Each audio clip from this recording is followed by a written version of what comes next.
Hi, this is a video on role management, how to manage 1,000 roles for a whole bunch of users. There's a free app called Dragon Roles. It works great in Classic. It's got a classic feel. You go to the App Exchange, you look at it right here, and just install it, right?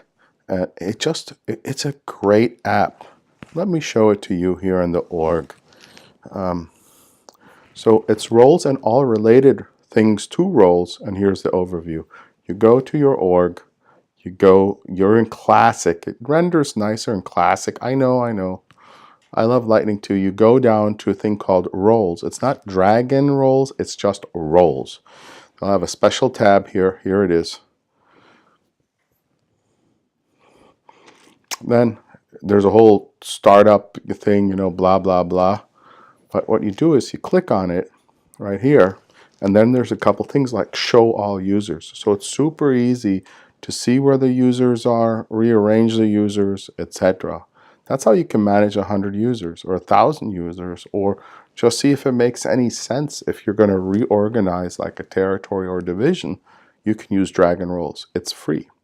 So you look at here. Oh, and here's all the additional fields you can show, like forecasting, or who's using DocuSign, or who's using EcoSign, or who's using SurveyMonkey, or who's, all those things. See, it all goes down. It's a pick list, really straightforward, and you can just go through it here.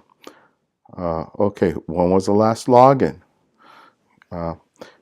Who's allowed forecasting? I always like to look at, let's see what else. DocuSign, marketing, that means who can import 100 million leads, right? Who's doing campaigns, etc. Who's doing exactly and doing quoting, right? Or for commissions, etc., etc., etc.